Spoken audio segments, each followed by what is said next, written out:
Hello again! Yeah, well, now I was able to get some time to record. And my brother's here.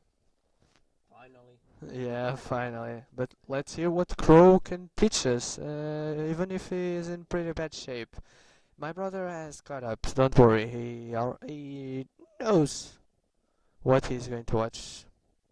Oh, well, the episodes that he didn't appear, he already watched them, so don't worry.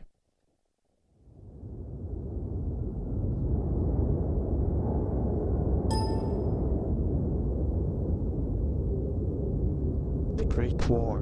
I'm betting that John's sword that Grandpa used to fight in the The war was Great before. War. What a terrible name for such a horrible time in history. Though the war itself lasted around 10 years, the century leading up to it was filled with so much tension, you might as well lump them together. And most of that tension was coming from Mistral. Territories rich with resources and safe from Grimm have always been in high demand. But the Emperor of Mistral had managed to conquer nearly all that Anima had to offer, thanks in part to an unlikely friend, Mantle. The two kingdoms had formed an alliance. Mistral provided the small kingdom with goods unavailable in the frozen tundra. In return, Mantle introduced technological innovation as well as guidance in the settlement of Anima's cold, northern territory. It was good, until it wasn't. An incident in Mantle led to a strange and unexpected decree: the abolishment of the arts and repression of self-expression. The people of Mantle had come to believe that they would be much safer from the Grimm if they could simply keep the emotions of the masses in check. Given Mistral's strong, artistic culture, many assumed this would be the end of their alliance. But they were wrong. Mistral complied, selectively, enforcing Mantle's wishes only in the outer territories, allowing the centralized powers to continue to live as they pleased. If you haven't caught on yet, Mistral's full of jerks. The people of Vale had a problem with this. Well, they had a problem with a lot of things Mistral and Mantle had been up to. Treatment of their citizens, use of slave labor, and their constant insistence that their way of life was what was best for everyone. Eventually, Mistral made the jump across the sea to the eastern coast of Samus.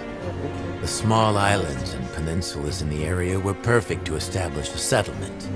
They were so perfect, in fact, that Vale had just begun settling the area themselves. I think we can all guess what happened next. The King of Vale did everything he could to avoid armed conflict. Despite cries from his people, he insisted on sharing the land with the settlers from Mistral. But to this day, no one knows who shot first. But what began as a riot between the two bands of settlers had suddenly become the first battle of the Great War. Mantle quickly came to Mistral's side. Battles were fought on both Sanis and Anima soil. Villages were lost to both combat and Grimm. And it wasn't long before Vacuo decided to join the party. Vacuo joined Up to this point, Vacuo had done its best to stay out of the fight. Mantle Whoa, wait. Was it... and Grimm. And it wasn't long before Vacuo decided to join the party. But... a espada do John tem dois lados. John's blade has two... John's sword has two blades. All of these have just one blade. The shield is similar, yes, but the blades are single-bladed. So, yeah. You can see... Up to this point, Vacuo had done its best to stay out of the fight.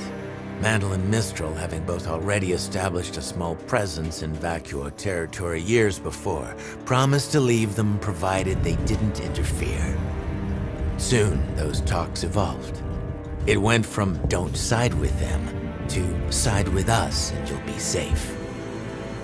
Vacuo did not much care for that. And they came to the conclusion that if Vale were to fall, there'd be no one left to stop Mistral and Mantle from conquering them next.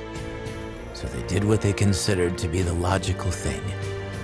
They drove Mantle and Mistral out of Vacuo and told Vale they had their backs. I love their style.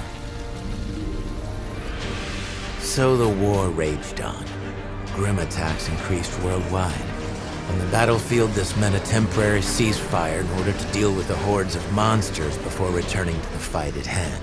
Then they go Those back left to miserable fighting back each at other home, next. however, were often helpless with their best warriors away fighting the good fight.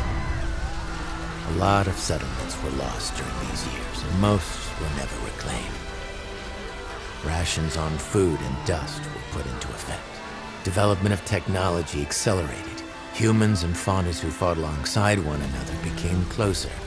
And every day, mankind grew more and more efficient at destroying itself. But it all ended in the Vacuo campaign. Mistral and Mantle knew that if they could take the dust mines of Vacuo, they would effectively cut off the supply of dust to their enemy. It was to be a final devastating blow to Vale and Vacuo. They were only half right. The King of Vale personally led his army into battle alongside the soldiers of Vacuo and decimated the enemy forces. Crown atop his head and armed only with a sword and his scepter, he laid waste to countless men. As the sand was soaked red with blood, the Grim came in droves. It was the single deadliest battle of the war, and legends of the greatness and terror of the warrior king were born I'm betting that that this day. character is based off King Arthur. Historians will tell you most of these stories are nothing but grandiose hyperbole. Unusually violent weather conditions, combined with Mantle's unfamiliarity with the desert combat, are likely what led to such a high death count. But whatever the reasoning, everyone bowed to the King of Vale by the time it was over. The Great War had ended.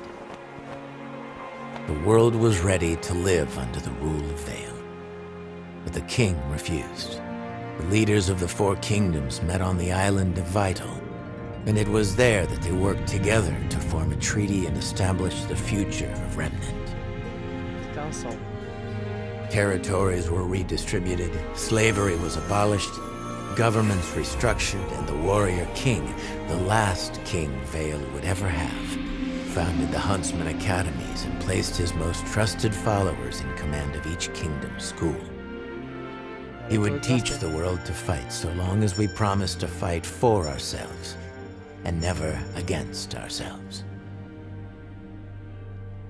Seems like we haven't kept our end of the bargain. Yeah, now things are gonna get bad.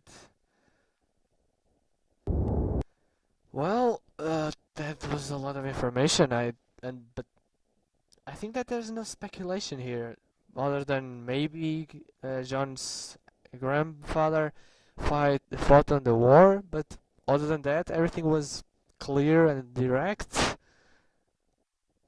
Well, bye. I don't have anything to say. Just that I'm going to react to the episode on the next video.